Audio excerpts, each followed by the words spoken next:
Welcome to another video of Untold Discoveries. I hope you all are doing great today. In the 15th century, the Vikings vanished from the island after more than 400 years of living there. What happened?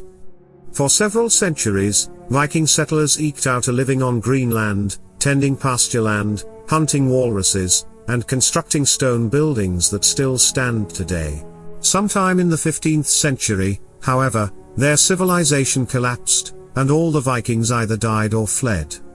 Though researchers have pieced together numerous clues about their disappearance, including sea level rise, drought, a cooling climate, disease, environmental degradation, conflicts with the Inuit, and economic disruption, no one yet knows exactly what happened.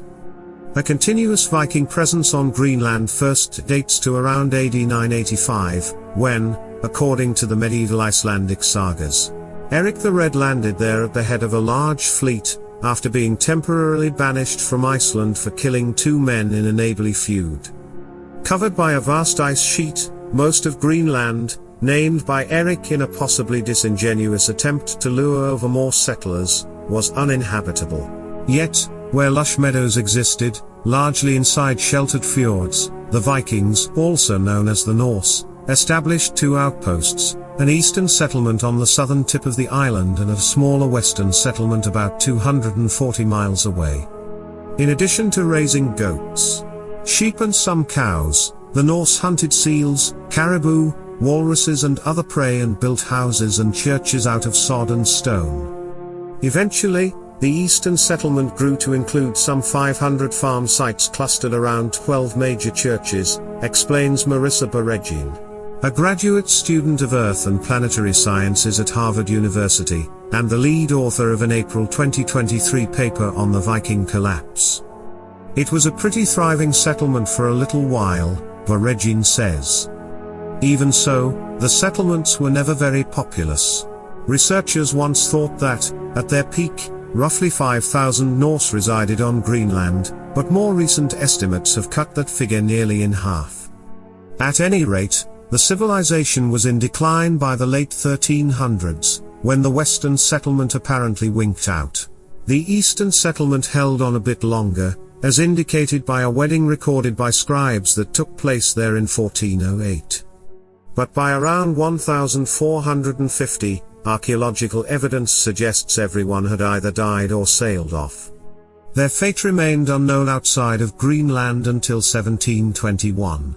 When arriving missionaries found no Vikings, only their ruins. Ever since, scholars have pondered their mysterious demise, which, akin to the collapse of the Maya or Anasazi, has prompted myriad theories. Climate shifts to Little Ice Age. The climate, for one thing, likely played a role. At first, the Norse occupied Greenland during the so-called medieval warm period, when pasture land would have been in relative abundance. Conditions were really favorable, Baregin says. Around 1250, however, the onset of the Little Ice Age purportedly depressed hay production, to the detriment of the Vikings' livestock. Colder temperatures would have also clogged the surrounding seas with ice and exacerbated storms, making it harder to ship walrus ivory, their main export, or to receive imports of iron tools and weapons, not to mention food.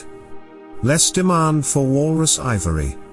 At about the same time, the European market for walrus ivory crashed, replaced in part by higher quality elephant ivory from Africa. Suddenly, the Norse had little of value to trade with mainland Europe, a particular blow since the search for more walruses, following the extirpation of Iceland's walrus population, may have been what led them to Greenland in the first place. In the old days, we used to think this was about some Arctic farmers dabbling in walrus hunting, says Thomas H. McGovern, a professor of anthropology at Hunter College in New York City, who has been studying Greenland's Norse for nearly half a century. But that's just about backwards.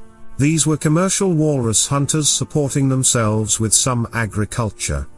McGovern points out that they risked weeks-long sailing trips across hundreds of miles of treacherous seas to reach the walrus hunting grounds, even during the height of their farm's growing season.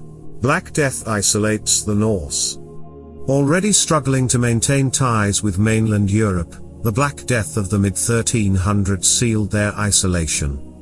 It's unknown whether the plague reached Greenland, but it certainly devastated the Norse's benefactors in Norway, which, as McGovern notes, basically collapsed as a country. Norway is their main connection, McGovern says, and the port of Bergen is where the Greenland ships would come and go from. Cut off economically and with the climate worsening, the Norse may have furthermore suffered from the self-inflicted wound of environmental degradation.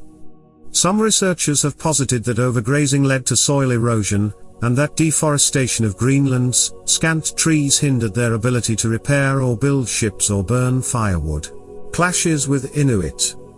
Meanwhile, the arrival of the Inuit from Canada around AD 1200 presented yet another challenge.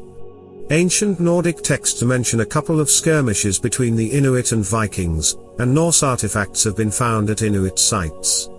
Nonetheless, it remains entirely uncertain as to what extent the Inuit contributed to the Vikings' demise.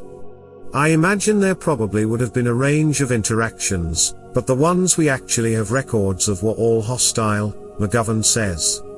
Whether in battle or not, the Inuit ended up displacing both the Norse and the Dorset, a separate indigenous group believed to have first arrived on Greenland way back around 800 BC. Sea level rise, and drought. Recent research has added two more potential pieces to the Norse puzzle: persistent drought, which would have decimated hay production, and sea level rise of up to 10 feet, which, as Beregin's paper explains, would have inundated dozens of square miles, including much of the productive farmland near the fjords. It's larger than the entire area covered by Bryce Canyon National Park, Beregin says of the flooding. It's a lot of land. In fact, Beregin's team determined that medieval Greenland's sea level rise significantly exceeded the 20th century global average. All in all, the many pressures facing the Norse eventually reached a tipping point, Beregin says, even as it's hard to know the relative importance of each of the factors. Previously, many researchers believed the Norse stubbornly failed to adapt to their deteriorating circumstances. As new evidence has emerged, however, that more simplistic theory is no longer in vogue.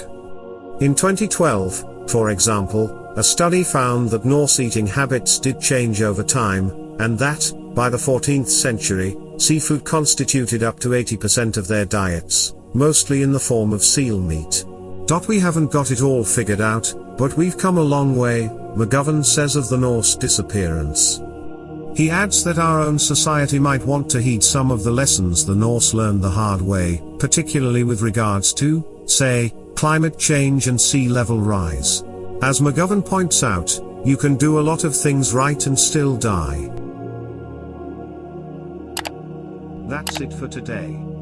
We will meet with another interesting topic very soon.